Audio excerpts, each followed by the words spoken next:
Louis, the yard teacher, frowned. The schoolyard was a mess. There were pencils and pieces of paper everywhere. How'd all this junk get here, he wondered. Well, I'm not going to pick it up. It wasn't his job to pick up garbage. He was just supposed to pass out the balls during lunch and recess and also make sure the kids didn't kill each other. He sighed, then began cleaning it up. He loved all the children at Wayside School. He didn't want them playing on a dirty playground. As he was picking up the pencils and pieces of paper, a large truck drove into the parking lot. It honked its horn twice, then twice more. Louis ran to the truck. "Quiet!" he whispered. "Children are trying to learn in there." He pointed at the school. A short man with big bushy hair stepped out of the truck. "I have a package for somebody named Mrs. Jules," he said. "I'll take it," said Louis. "Are you Mrs. Jules?" asked the man. "No," said Louis. "I have to give it to Mrs. Jules," said the man. Louis thought a moment. He didn't want the man disturbing the children. He knew how much they hated to be interrupted when they were working. "I'm Mrs. Jules," he said. "But you just said you weren't Mrs. Jules," said the man. "I changed my mind," said Louis. The man got the package out of the back of the truck and gave it to Louis. "Here you go, Mrs. Jules," he said. "Ugh," Louis grunted. It was a very heavy package. The word fragile was printed on every side.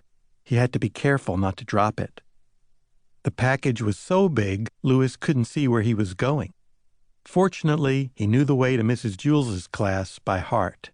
It was straight up. Wayside School was 30 stories high, with only one room on each story. Mrs. Jules's class was at the very top. It was Louis's favorite class. He pushed through the door to the school, then started up the stairs. There was no elevator. There were stairs that led down to the basement, too, but nobody ever went down there.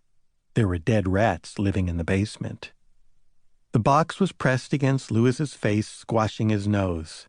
Even so, when he reached the 15th floor, he could smell Miss Mush cooking in the cafeteria.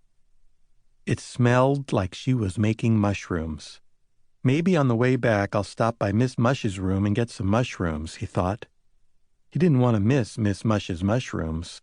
They were her specialty. He huffed and groaned and continued up the stairs. His arms and legs were very sore, but he didn't want to rest. This package might be important, he thought. I have to get it to Mrs. Jules right away.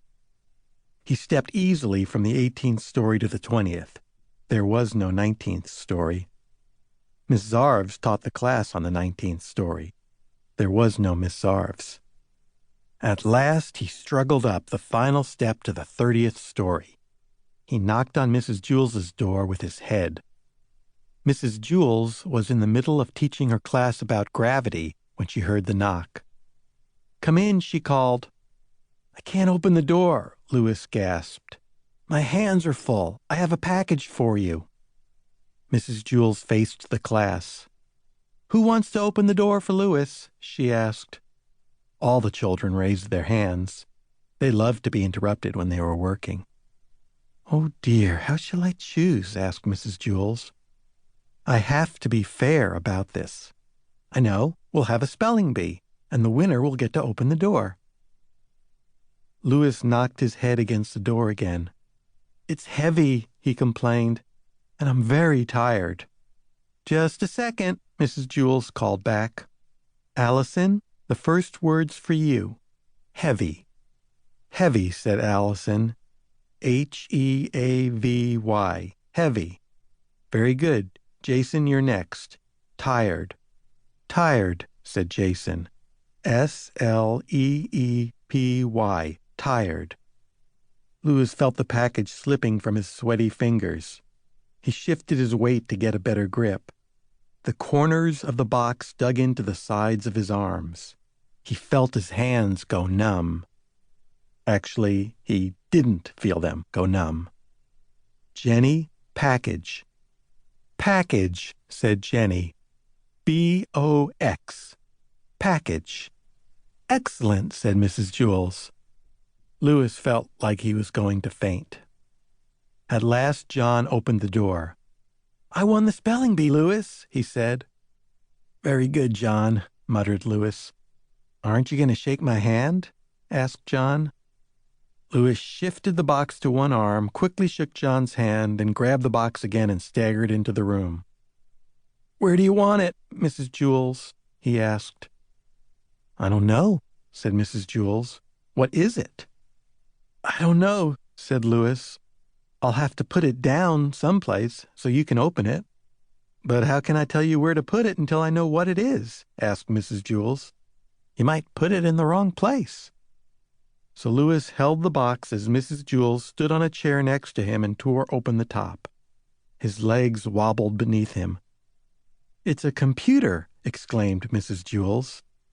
Everybody booed. "What's the matter?" asked Louis. "I thought everyone loved computers." "We don't want it, Louis," said Eric Bacon. "Take it back, Jack," said Terence. "Get that piece of junk out of here," said Maurecia. "Now don't be that way," said Mrs. Jewls. "The computer will help us learn. It's a lot quicker than a pencil and paper." "But the quicker we learn, the more work we have to do," complained Todd. "You may set it over there on the counter, Louis," said Mrs. Jewls. Louis set the computer on the counter next to Cherie's desk. Then he collapsed on the floor. "Now watch closely," said Mrs. Jewls. Everyone gathered around the new computer. It had a full-color monitor and 2 disk drives. Mrs. Jewls pushed it out the window. They all watched it fall and smash against the sidewalk. "See," said Mrs. Jewls, "that's gravity." "Oh, now I get it," said Joe. "Thank you, Louis," said Mrs. Jewls. "I've been trying to teach them about gravity all morning. We had been using pencils and pieces of paper, but the computer was a lot quicker."